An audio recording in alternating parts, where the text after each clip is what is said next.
So after discussing the tensor algebra and different types of tensors, in this lesson we will study about the tensor differentiation. ठीक है, tensors का हम derivative कैसे find करते हैं और उसका आंसर क्या आता है. Actually we require that when we differentiate a tensor we again get a tensor. ठीक है, हमारे पास आंसर भी एक टेंसर की फॉर्म में आए. बट अगर हम ऑर्डिनरी डिफरेंशिएशन अप्लाई करते हैं, ऑर्डिनरी डिफरेंशिएशन मीन्स जो डिफरेंशिएशन का मेथड आप लोग पढ़ चुके हैं, ठीक है, जिससे आप फेमिलियर हैं.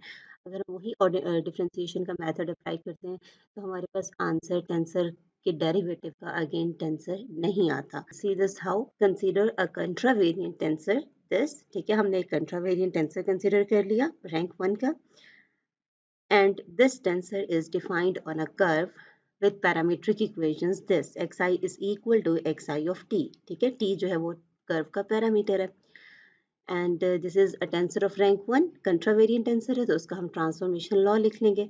So if there are two coordinate systems xi and xi tilde, then the transformation law for this tensor is given over here. ठीक है, ti tilde आपके पास ये आ जाएगा, ti tilde is equals to tr partial xi tilde over partial xi. Now we differentiate this with respect to t. ठीक है, t हमारे पास curve का parameter है तो हम t के रिस्पेक्ट इसको डिफरेंशिएट करेंगे. dt I tilde over dt is equals to this derivative of this term, और यहाँ आपके पास ये दो टर्म्स आ रही हैं तो यहाँ प्रोडक्ट रूल अप्लाई हो जाएगा तो आपके पास ये टर्म्स आ जाएंगी. ठीक है, dt r over dt and partial xi tilde over partial xr as it is plus tr and d by dt of partial xi tilde over partial xr. ठीक है, फर्दर ये टर्म एज इट इज आ जाएगी. ठीक है, और इसकी जगह हम चेन रूल अप्लाई कर देंगे. हम लिख देंगे d by dt is equals to partial by partial xs and dxs by dt.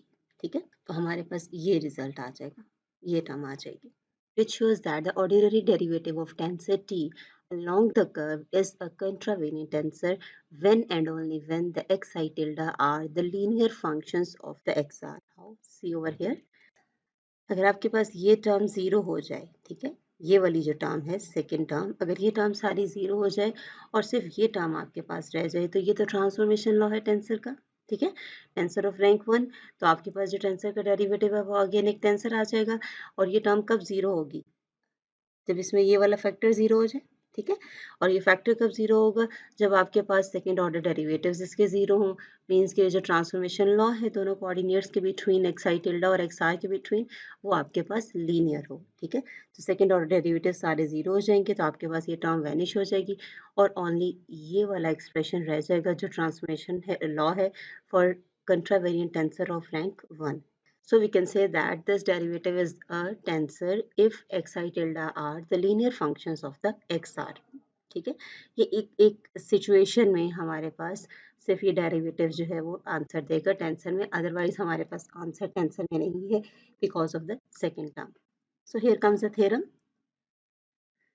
The derivative of a tensor is a tensor if and only if coordinate changes are restricted to linear transformations. So based over above discussion, we can write this theorem that the derivative of a tensor is a tensor if and only if the coordinate changes are restricted to linear transformations. ठीक है, so that हमारे पास second order derivative वाली term vanish हो जाए. Further, let's see is a curve defined by this. ठीक है, ये parametric equations है C की. Then the tangent vector t is equals to dx by dt is tangent field along curve C, and k is equals to norm of dt by dt. ठीक है, tangent का again derivative लें तो expression आता है, उसका norm लें तो आपके पास कर्वेचर आ जाएगा. This is the curvature, but k is not an invariant in curvilinear coordinates. क्योंकि यहाँ अभी आपने देखा कि अगर आप ये डेरिवेटिव लेते हैं तो आपके पास टेंसर आंसर नहीं आता. जब तक आपके पास टेंसर आंसर नहीं आता तो आप ये डिस्कशन नहीं कर सकते कि वो इन्वेरिएंट है या नहीं. So this is not an invariant in general in curvilinear coordinate system since dt by dt is not a general tensor. ठीक है, so clearly we require a general concept of tensor differentiation. ठीक है, हमें कोई और concept चाहिए tensors को differentiate करने के लिए ऑर्डिनरी डिफरेंशिएशन से हटके. व्हाई? बिकॉज हमें टेंसर्स के डेरिवेटिव्स का आंसर अगर हम ऑर्डिनरी डिफरेंशिएशन अप्लाई करते हैं तो हमारे पास अगेन टेंसर की फॉर्म में नहीं आता जो हमें टेंसर्स की फॉर्म में चाहिए. ठीक है, so that procedure is called the covariant differentiation. और कोवेरिएंट डेरिवेटिव क्या होता है इसके बारे में अब हम डिटेल से पढ़ेंगे.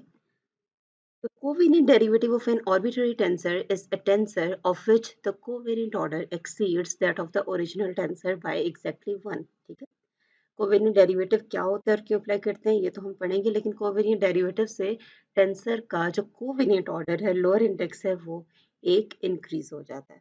नेक्स्ट है हमारे पास rank of a tensor derivative कि टेंसर डेरिवेटिव का रैंक कैसे चेंज होता है। The derivative of a zero order tensor becomes a first order tensor generally. The derivative of n m order tensor forms an m plus 1 order tensor. अगर m order का tensor है तो उसके derivative का rank 1 increase हो जाएगा, m plus 1 हो जाएगा। However, if the derivative index is a dummy index, अब हमारे पास दो सिचुएशंस हो सकती हैं कि डेरिवेटिव इंडेक्स डमी इंडेक्स भी हो सकता है, ठीक है।